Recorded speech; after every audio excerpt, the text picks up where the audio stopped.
क्या मैं मुजरिम कहलाऊंगा, क्या होगा इल्जाम, हरे रंग से लिख दू हिंदू, भगवे से इस्लाम.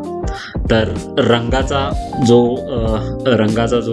यथोचित वापर जो केलेला आहे सायको शायरने, तो एकदम समर्पक आहे. जर तुम्हाला अजून ही कविता ऐकायची असेल तर यूट्यूबवर भारत सायको शायर टाका, तुम्हाला कविता मिळेल. तर या कवितेनंतर तुम्हाला समजलंच असेल की आजचा विषय काय असू शकतो. हल्ली आपण प्रत्येक गोष्टीला धर्माच्या अँगलमधून जे बघू लागलेलो आहे, तर त्याच्याबद्दल मला आज भाष्य करायचं आहे. तर ते भाष्य करताना काही दिवसांपूर्वी माझ्या मित्रांशी चर्चा झाल्या, किंवा वंदे मातरमच्या रिलेटेड 150 वर्ष जे वंदे मातरमला झालं आणि त्या संदर्भात जी संसदेमध्ये चर्चा झाल्या, तर त्याचं बॅकड्रॉप होतं आणि त्याच्याबद्दल व्हिडिओ मला बनवायचा होता, पण वेळ मिळाला नाही. पण आता थोडा वेळ मिळाला, म्हटलं की हा व्हिडिओ बनावा. तर असंच काही RSS रिलेटेड माझे मित्र आहेत, तर त्यांच्याशी चर्चा होत होती. तर त्याच्यामध्ये काही मुद्दे आले. तर त्याच्याबद्दल मला भाष्य करण्यापूर्वी मला माझी पार्श्वभूमी सांगायचं आहे. तर माझ्या वयाच्या 6वी-7वी पासून मी RSSशी जुडलेलो आहे. कर्नाटकामध्ये भाजपचं काय जेव्हा अस्तित्व नव्हतं, तेव्हा भाजपसाठी आम्ही इलेक्शनचे बूथ लावायचो. तर अशी माझी बॅकग्राऊंड आहे. तर म्हणजे सध्याला जे चालू आहे त्यानुसार वाटलं की यार, हे जे सांगताय त्यांच्या कथनी आणि करणीमध्ये फरक आहे. तर त्यानंतर हे भारत ह्या संकल्पनेच्या हे कम्प्लिटली म्हणजे विरुद्ध जाणारी ह्या संघटना आहेत आणि यांचे विचार आहेत. तर वरती तुम्हाला एक सामाजिक संघटना किंवा असे ते मुखवटे घेऊन येतील, पण आतून ह्यांचे वेगळे डाव चाललेले आहेत. हे जेव्हा जेव्हा कळलं तेव्हापासून मी त्या संघटनांपासून फारकत घेतली. मग असेच माझे मित्र आहेत, तर त्यांच्याशी माझा एकदा परिसंवाद घडला. वाद म्हणता येणार नाही, परिसंवाद घडला. तर त्या संवादामधून काही गोष्टी पुढे आल्या.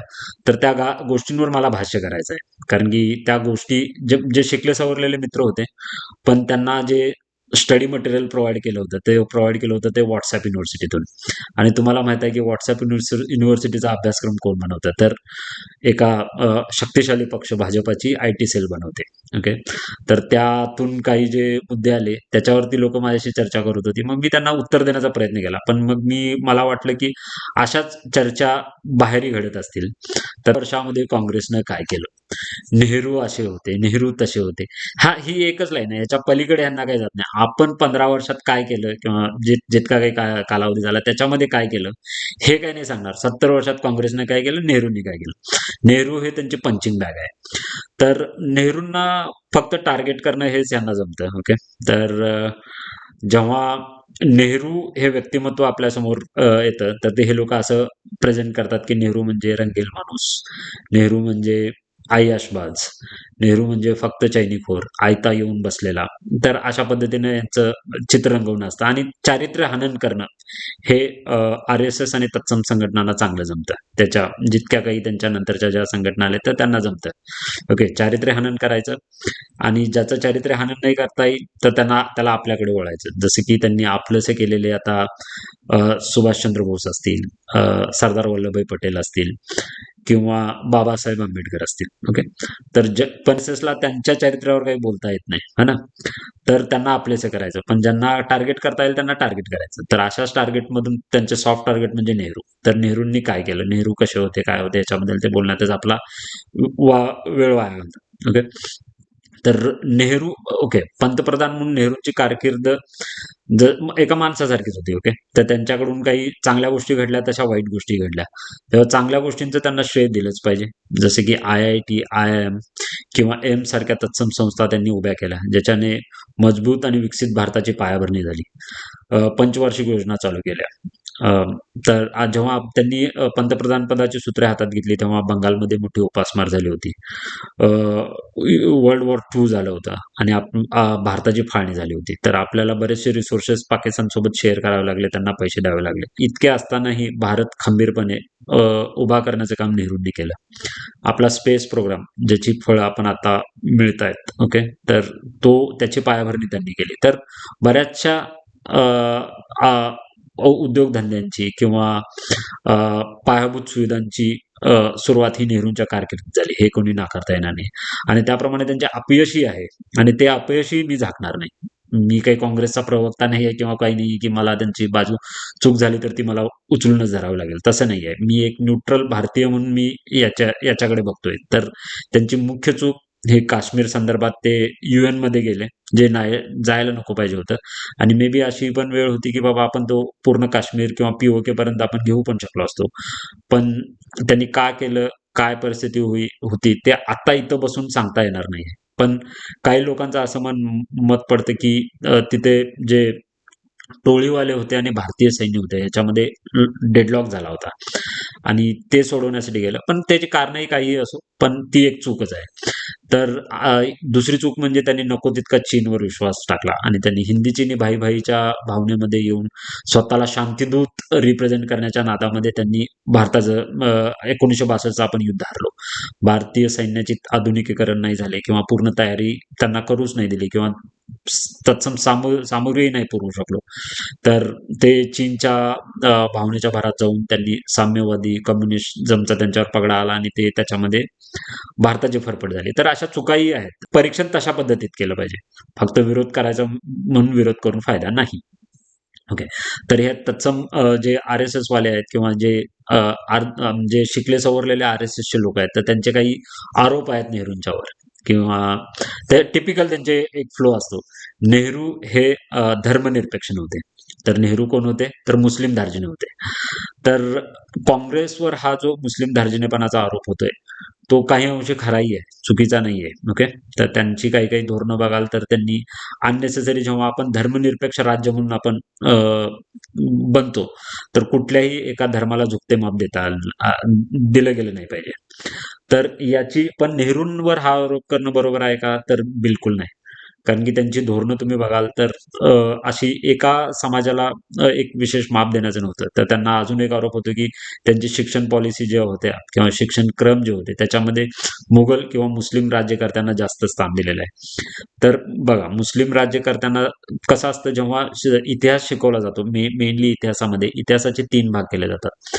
एक अर्वाचीन भारत म्हणजे त्याच्यानंतर मध्ययुगातला भारत आणि त्याच्या म्हणजे प्राचीन आताचा भारत. ओके. अलीकड स्वातंत्र्य लढा. तर आधीच्या मध्ययुगातल्या भारतावरच जास्त इतिहासातले खंड टाकलेले आहेत आणि त्याच्यामध्ये मुस्लिम राजवटी आहेत. तर काही हिंदू राजवटीही होत्या. जसं विजयनगरचं राज्य असेल, अशोक असेल, गुप्त राज्य असेल, मराठा असेल, तर त्यांना किंवा चोळ साम्राज्य असेल, अहोम राज्य असेल, तर त्यांना द्यायला पाहिजे होतं तितकं मिळालं नाही. ते बरोबरच आहे. पण नेहरूंची ही एकट्या नेहरूची पॉलिसी नव्हती, नेहरूंची पॉलिसी नव्हती. तर तुम्हाला नेहरूंचं या सर्व राजवटींबद्दल विचार बघायचा असेल, तर तुम्ही डिस्कव्हरी ऑफ इंडिया बघा. पण तेवढं वाचण्याची कोणाची तयारी आहे का? नाही. आपल्याला रिलाय कोणावर करायचं आहे? व्हॉट्सअप युनिव्हर्सिटीवर करायचं आहे. तर त्या भागातून, त्या भावनेतून ही मतं बनतात. नेहरूंच्यावर दुसरा आरोप होतोय, की त्यांनी वंदे मातरमला विरोध केला किंवा मुस्लिम लीगला बळी पडून त्यांनी वंदे मातरम मधील काही भाग वगळला. तर याचं उत्तर हा एक अपप्रचार आहे किंवा हा फेक न्यूज आहे. तर तुम्ही जेव्हा बघाल ना मुस्लिम लीगने जेव्हा वंदे मातरमच्या कडव्याला विरोध केला, तर वंदे मातरमचं कोणतं कडवं होतं ते? जेव्हा ते वंदे मातरम पूर्ण वाचाल तर त्याच्यात एक कडवं आहे ज्याच्यामध्ये देशाची तुलना हे दुर्गा देवीशी केलेली आहे आणि जेव्हा आपण हा देश एक धर्मनिरपेक्ष म्हणतो, तर एका धर्माच्या एका प्रतीकासोबत देशाची तुलना करणं योग्य नाही. समजा जर अशी कुठली कविता असती आणि त्याच्यामध्ये अल्लाची तुलना ही देशाशी केली असती, तर ते तुम्हा आम्हाला पटलं असतं का? नाही पटलं असतं. तर त्यावेळा नेहरूंनी काय केलं? नेहरूंनी त्या विषयातले जे जाणकार आहेत, तर त्यांच्याशी कन्सल्ट केलं. तर त्या विषयातले जाणकार कोण होते? तर ते होते रवींद्रनाथ टागोर, ज्यांची कविता जनगण मन आपण राष्ट्रगीत म्हणून स्वीकारलेलं आहे. तर अशा अधिकारी माणसाकडून त्यांनी अभिप्राय घेतला आणि त्यानंतर त्यांना वाटलं की बाबा त्यांच्या सजेशननुसार त्यांनी ते कडवं ज्याच्यामध्ये भारताला दुर्गा देवीशी कम्पेअर केलेलं आहे तो कडवं वगळण्यात आलेला आहे. तर पूर्ण वंदे मातरम वगळलं का? नाही. तो जो अपप्रचार त्यांचा जो चालतो तो त्याची पोलखोल अशी करता येते. तर आणि नंतर जे वंदे मातरम ज्यांनी लिहिलं बंकिमचंद्र चट्टोपाध्याय किंवा बंकिमचंद्र चटर्जी, तर त्यांचा आनंद मठ नंतरचे जे तुम्ही जर साहित्य वाचाल तर ते दे धर्माच्या आपल्या धार्मिक भूमिकेनंतर त्यांनी नंतर देशाच्या रिलेटेड भूमिकेमध्ये त्यांच्या मावळपणा आलेला आहे. ओके. पण तेवढं वाचायची कुणाची तयारी काय नाही. आपल्याला टार्गेट नेहरू मिळतं. तर जसं नेहरूंनी एका अधिकारी माणसाशी कन्सल्ट केलं, तसं आपले आत्ताचे बाबा जे आहेत तर ते करू शकतात का? नाही. तर त्यांच्या कानामध्ये देव येतो आणि देव येऊन सांगतो, की बाबा तुम्ही कोरोनाला पळवायचं असेल तर थाळी पळवा. तर तसे नेहरू होते का? नेहरू माणूस होता बाबा. कॉमन माणूस होता. ते काही असं ईश्वरी अवतार वगैरे काही नव्हतं. तर भक्तांना जसं पाहिजे तसं नाहीये. तो माणूस आहे, माणसाच्या चुका आहेत. तर तर त्यांनी त्याप्रमाणे आपल्याला ज्या आपल्या ज्या माणसाला ज्या क्षेत्रातलं समजतं, तर अशा माणसाशी संपर्क साधून ते करेक्शन केलं होतं. तर त्याच्यात पूर्णपणे नेहरू होते का? नाही. तर एक फॉर्मल कमिटी होती आणि त्याच्यानुसार ते डिसिजन झालं होतं. तर जे 150 वर्षाचे जे वंदे मातरमच्या 150 वर्षानिमित्त जे संसदेत जे खोटं बोललं गेलेलं आहे, तर त्याची पोलखोली अशी करता येऊ शकते. पण हे आपण कुणाला सांगू शकतो? जे भक्त नाही त्यांना शकतो. पण जे अंधभक्त आहेत, जे वाह-वाह करत फिरतायत, तर त्यांना तुम्ही काही सांगू शकता का? नाही. हां. तर अजून एक आर्ग्युमेंट असतं, की 70 वर्षात काँग्रेसने काय केलं? अरे बाबा 70 वर्षात काँग्रेसने काय केलं म्हणतोस की नाही? तर 2014 मध्ये काँग्रेसनं काही केलं नाही म्हणून मी तुम्हाला निवडून दिलं की नाही? हां, तर माझ्या Facebookच्या पोस्ट वगैरे बघाल 14च्या किंवा 19च्या तर त्यात लिहिलेलं आहे, की मोदी कसे योग्य आहेत आणि 19ला मोदीच का पाहिजेत. पण 19 नंतर जे मोदींनी जे चालू केलं ना, तर ते बघून वाटतं, की मोदी का नकोत, की मोदी देशाला घातक कसे. तर ह्याचं पण विवेचन आहे. तर एक सामान्य मतदार म्हणून प्रत्येकाने कुठल्याही एका पक्षीय झेंडे आपल्या खांद्यावर घेता कामा नये. आपला देश हा आपला सर्वतोपरी असला पाहिजे. आणि हे आता सगळे पक्षाची झेंडे वाहण्यापेक्षा तिरंगा हा महत्वाचा. ओके. त्या तिरंग्यामध्ये भगवा पण येतो, पांढरा पण येतो आणि हिरवा पण येतो. तर प्रत्येकाला समान तितकं स्थान दिलेलं आहे. हे आपण विसरतोय. आपण जे उगीचच भारत माता की जय म्हणतो. ती भारत माता जी आहे ती तिरंगी आहे. ती भगवी नाहीये. हे हे हा एक आपण लक्षात घेतला पाहिजे. आणि अजून एक आर्ग्युमेंट असते, की आता आपला धर्म खतऱ्यात आहे. धर्म कसा खतऱ्यात असू शकतो? तुम्ही 14-15 वर्ष आता या म्हणजे 2014 नंतर 12 वर्ष जर तुम्ही सत्तेत आहे, तुम्ही सत्तेत असतापैकी पण जर धर्म खतऱ्यात येऊ शकतो, हिंदू धर्म खतऱ्यात येऊ शकतो, तर मग तुमचा सत्तेत असण्याचा फायदा काय आहे? जेव्हा काँग्रेस सत्तेत होती तेव्हा धर्म खतऱ्यात नाही आला.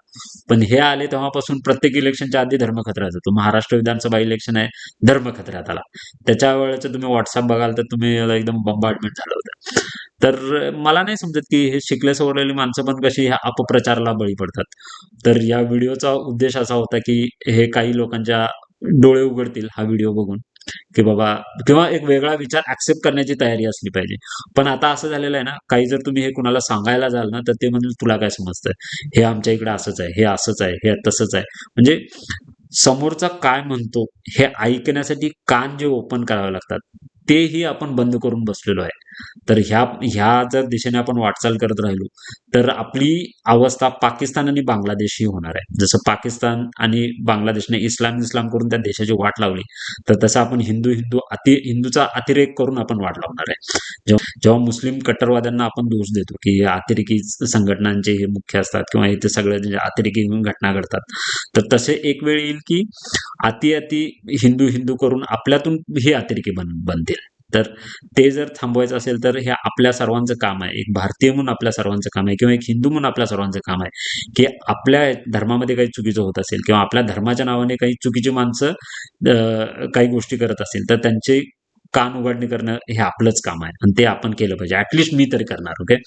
तर आज के जलसों में बिस्मिल एक गूंगा गा रहा और बहरूं का ओरीला नाचता महफिल में है. तर असं गुंग्याच्या मागे बहिऱ्यांची मैफिल ही अशी कंडिशन आपल्या देशाची झाली आहे. पण आपण जर सजग नागरिक आहेत, तर आपण हे गुंग्या बहिऱ्याचा खेळ आपण थांबवण्याचं काम हे आपलं आहे.